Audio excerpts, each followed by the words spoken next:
Tracy, we put her bars up. We put her bars up.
Good afternoon, everyone. Good afternoon, Mr. President. Hope everyone had a safe and enjoyable 4th of July weekend. As I said in my Independence Day address to the nation, we're closer than ever to declaring our independence from this deadly virus. Today, after receiving a briefing from my entire COVID-19 team, I'm proud to announce that we're getting even closer. Because of our wartime effort to administer 300 million shots in arms in just 150 days. More than 182 million Americans have received at least one shot, including nearly 90% of seniors and 70% of adults over the age of 27. By the end of this week, we'll have reached a mark of 160 million fully vaccinated Americans, and that's a goal I set in March that I'm thrilled we're going to hit just a few days after July the 4th. So we will have 160 million fully vaccinated Americans, up from roughly 3 million when we took office 5 months ago. We see why it matters. COVID-19 cases and deaths are down by 90% since January. Millions of fully vaccinated Americans are getting back to living their lives as they did before. Businesses are reopening and hiring and rehiring. And projected economic growth is the highest it's been. Projected growth is the highest it's been in 4 decades. And the bottom line is the virus is on the run and America is coming back. We're coming back together. This is one of the greatest achievements in American history, and you, the American people, made it happen. But our fight against this virus is not over. Right now, as I speak to you, millions of Americans are still unvaccinated and unprotected. And because of that, their communities are at risk, their friends are at risk, the people that they care about are at risk. This is an even bigger concern because of the Delta variant. In today's briefing, we discussed how the Delta variant is already responsible for half of all cases in many parts of this country. It's more easily transmissible, potentially more dangerous. And it should be because of reconsideration. And look, let me put it another way. It seems to me it should cause everybody to think twice. And it should cause reconsideration, especially young people who may have thought that they didn't have to be vaccinated, didn't have to worry about it, and didn't have to do anything about it up to now. But the good news is that our vaccinations are highly effective. Fully vaccinated Americans have a high degree of protection, including against this Delta variant. Study after study after study has shown that since early May, virtually every COVID-19 hospitalization and death in the United States has been among the unvaccinated. So if you're vaccinated, you're protected. But if you're unvaccinated, you're not. And you're putting yourself, more importantly, maybe from your perspective, your family and your friends at risk. So please get vaccinated now. It works, it's free, and it's never been easier, and it's never been more important. Do it now, for yourself and the people you care about, for your neighborhood, for your country. It sounds corny, but it's a patriotic thing to do. In today's briefing, we discussed how our administration is going to devote the remainder of the summer to a special focus on 5 ways to make gains in getting those of you who are unvaccinated vaccinated. Because here's the deal. We are continuing to wind down the mass vaccination sites that did so much in the spring to rapidly vaccinate those eager to get their first shot and their second shot, for that matter, if they needed a second. Now we need to go to community by community, neighborhood by neighborhood, and oftentimes door to door, literally knocking on doors, to get help to the remaining people protected from the virus. Look, equity, equality, it remains at the heart of our responsibility of ensuring the communities that are the hardest hit by the virus have the information and the access to get vaccinated.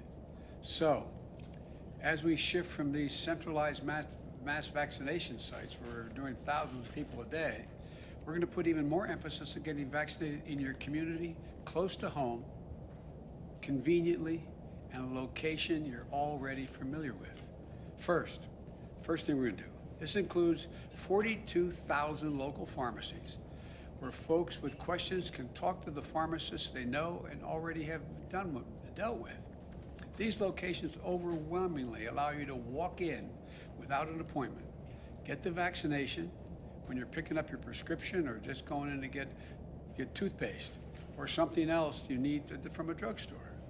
Second, my team is going to place renewed emphasis on getting the vaccines to more and more family doctors and healthcare providers, so more Americans can get this shot at their doctor's office from the folks that they know and they trust the most.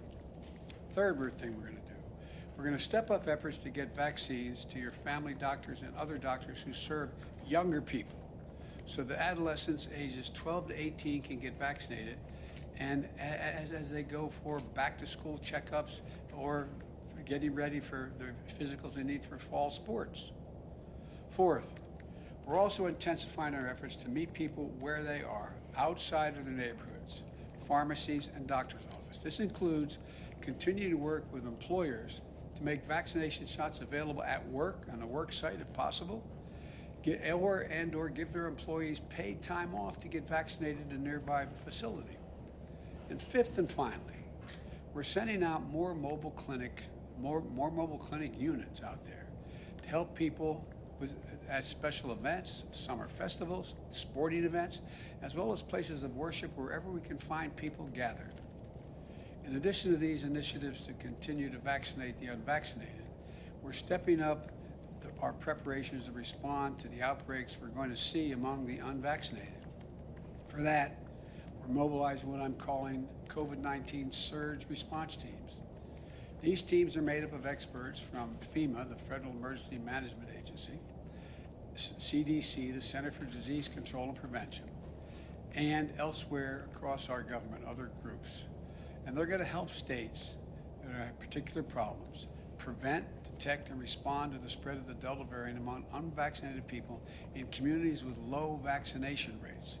And some states have very low vaccination rates.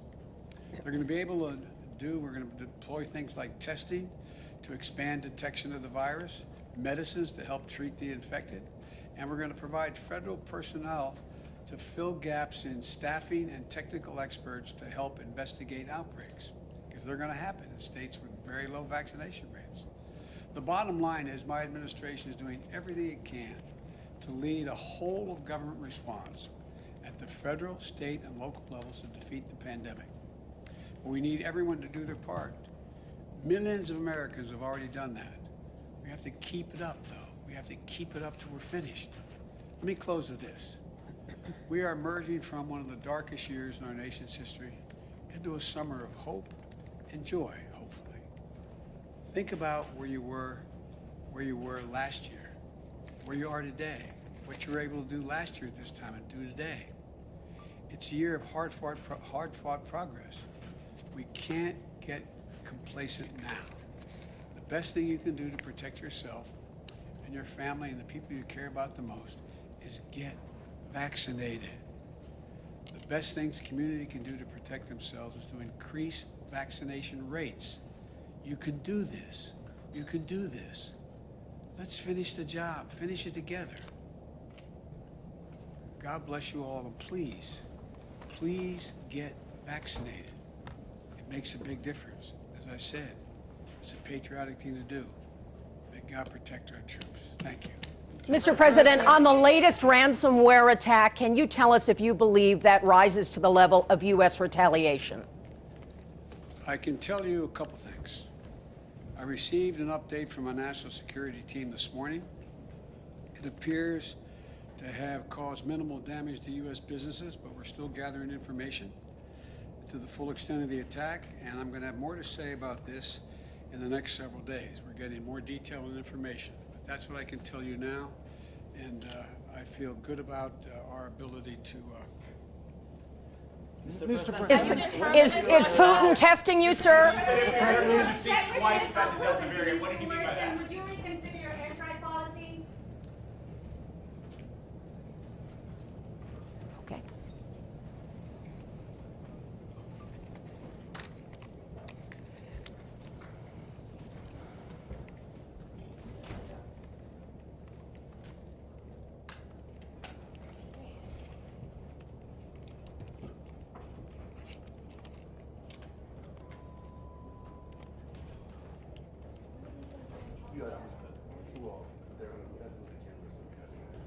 Coming days.